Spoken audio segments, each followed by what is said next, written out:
Bonjour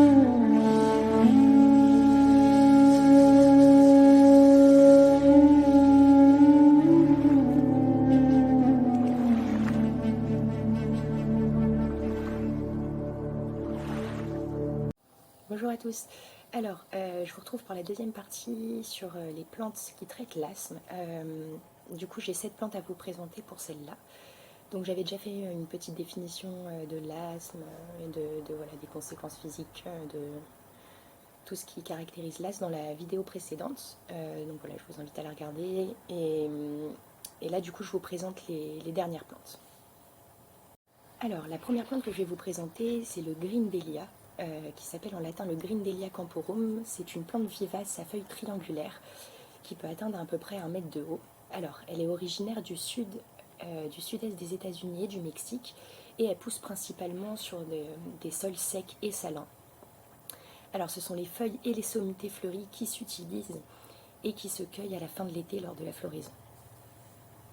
Alors, le Grindelia, il est constitué de 10 terpènes, notamment de l'acide grindélique. On y retrouve aussi des flavonoïdes et de la résine. Le Grindelia, c'est un antispasmodique pulmonaire, donc il va détendre les muscles des voies respiratoires et va permettre l'évacuation des mucosités bronchiques. Il permet en plus une désensibilisation des terminaisons nerveuses des poumons, des bronches, et du coup il va ralentir le rythme cardiaque, ce qui va faciliter la respiration.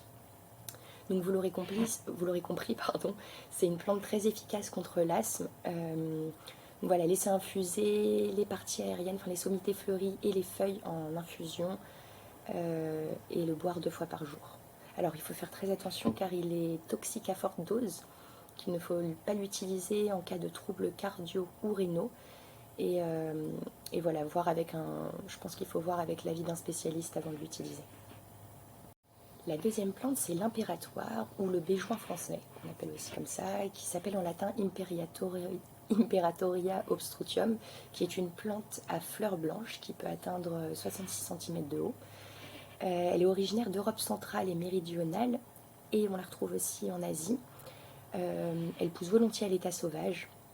C'est seulement la racine qui s'utilise en phytothérapie et qui se récolte en automne ou au printemps. L'impératoire, elle est constituée d'huile essentielle qui comprend du limonène, de la félandrène, de l'alpha-pinène et un sesquiterpène. Et on y retrouve ensuite des coumarines avec de la peucénine et de l'obstrutine. Alors les coumarines, ce sont des substances végétales odorantes et aromatiques qu'on va utiliser dans la parfumerie par exemple, et qui ont de nombreux bienfaits. Elles présentent des propriétés anticancéreuses, elles sont aussi stimulatrices du drainage lymphatique et d'autres choses. Alors du coup, l'impératoire, elle est très utile contre l'asthme. Sa racine se prend en décoction 2 fois par jour. Alors attention à ne pas l'appliquer sur la peau, elle peut provoquer des réactions allergiques cutanées. Voilà. Donc là de toute façon c'est en infusion, donc pas de souci. Alors la troisième plante, c'est l'hysope d'eau, qui s'appelle Bacopa monieri, qui est une plante grasse rampante et vivace de 50 cm de haut. Elle pousse sous les latitudes tropicales, surtout en Asie méridionale, où elle apprécie les terrains marécageux. En se développant, elle forme un tapis très dense dans la vase, et c'est seulement les parties aériennes qui s'utilisent. Alors l'hysope d'eau, elle est constituée de saponines triterpénoïdes, dont des bacocides, et ensuite il y a des alcaloïdes, dont de la bramine. L'hysope d'eau est bien connue pour calmer les affections pulmonaires et du coup soulage l'asthme. Il faut prendre à peu près 2 infusions par jour, et voilà. Ensuite, je vous présente la chélidoine, qui s'appelle Chelidonium majus, qui est une plante herbacée qui fleurit en grappe à la fin du printemps et qui peut atteindre 90 cm de hauteur. Elle est originaire d'Europe, d'Asie et d'Afrique du Nord, et elle pousse souvent près des habitations, des terrains incultes, et de préférence dans les lieux humides. Alors les parties utilisées sont les parties aériennes, le latex et la racine. Les parties aériennes sont récoltées à la fin du printemps et au début de l'été. La chélidoine, elle est constituée d'alcaloïdes, dont de l'allocryptopine, de la berbérine et de la chélidomine. Alors la chélidoine est une plante antispasmodique très efficace contre l'asthme. Il faut prendre les parties aériennes en infusion 2 fois par jour. Et il faut faire attention car elle est déconseillée pendant la grossesse et pendant l'allaitement. il ne faut pas la donner aux enfants et voilà, je pense qu'il est plus sage de l'utiliser avec l'avis d'un expert. Ensuite, il y a le coquelicot qui s'appelle Papaver roeas, qui est une plante annuelle de 90 cm de haut. Le coquelicot est originaire d'Europe, d'Afrique du Nord et des régions tempérées d'Asie. Et il a été par la suite introduit en Amérique. Il pousse particulièrement dans les champs et au bord des chemins.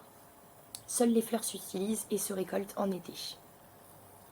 Le coquelicot il est composé d'alcaloïdes, dont de la papavérine, réadine et de l'isoréadine. Ensuite, il y a des anthocyanosides, des mucilages et des tanins. Les mucilages sont des substances végétales qui nourrissent la flore intestinale et les bonnes bactéries et qui permettent du coup le bon fonctionnement digestif. Les mucilages ont aussi des propriétés anti-inflammatoires. Voilà. Alors pour les autres constituants, je vous laisse la curiosité de regarder et d'en apprendre par vous-même. Et voilà. Alors le coquelicot, il est souvent administré sous forme de sirop, je pense que vous le connaissez, et ce sirop, il est très efficace contre l'asthme. Et il faut faire attention car la plante, excepté les graines, présente des risques d'intoxication. Voilà, donc vaut mieux le prendre sous forme de sirop, comme ça c'est déjà dosé. Et voilà. Et la dernière plante, enfin la plante arbre du coup, est le pin sylvestre, qui s'appelle Pinus sylvestris, qui est un conifère très commun en France, avec son écorce brun-rouge, qui peut atteindre à peu près 30 mètres de haut. Il est originaire des zones montagneuses d'Europe, du nord et de l'ouest de l'Asie, et désormais il pousse dans tout l'hémisphère nord. Les parties utilisées, il y en a beaucoup, sont les feuilles, les branches, les tiges, les graines et l'huile essentielle. Tout est bon dans le cochon et les feuilles sont récoltées en été. Le pin sylvestre il est constitué d'huile essentielle, composée principalement d'alpha-pinène. On y retrouve ensuite de la résine et des principes amers. Alors le pin sylvestre, comme vous l'aurez remarqué, est l'arbre par excellence des voies respiratoires. Alors premièrement, les feuilles ont une action antiseptique pour les poumons. Et l'huile essentielle extraite des feuilles est très utile contre l'asthme. Donc on va appliquer une goutte d'huile essentielle sur le plexus solaire, voilà, en cas de difficulté respiratoire ou en prévention, car le pin sylvestre il est bronchio-vasodilatateur. Voilà. Alors il faut faire attention en utilisant l'huile essentielle car elle peut provoquer des réactions allergiques cutanées, donc vaut mieux faire un petit test sur le coude au préalable pour voir si voilà, vous réagissez plutôt bien. Et voilà, j'ai terminé cette deuxième partie sur les plantes qui traitent l'asthme. Du coup, j'espère que vous avez appris pas mal de choses. La prochaine vidéo sera sur les plantes astringentes, voilà, qui resserrent les tissus vivants. Il y en a beaucoup, donc voilà, je vais peut-être faire deux parties aussi. Voilà. Et il y aura une petite vidéo sur les oiseaux entre temps. Voilà, bah, prenez soin de vous et je passe une bonne journée.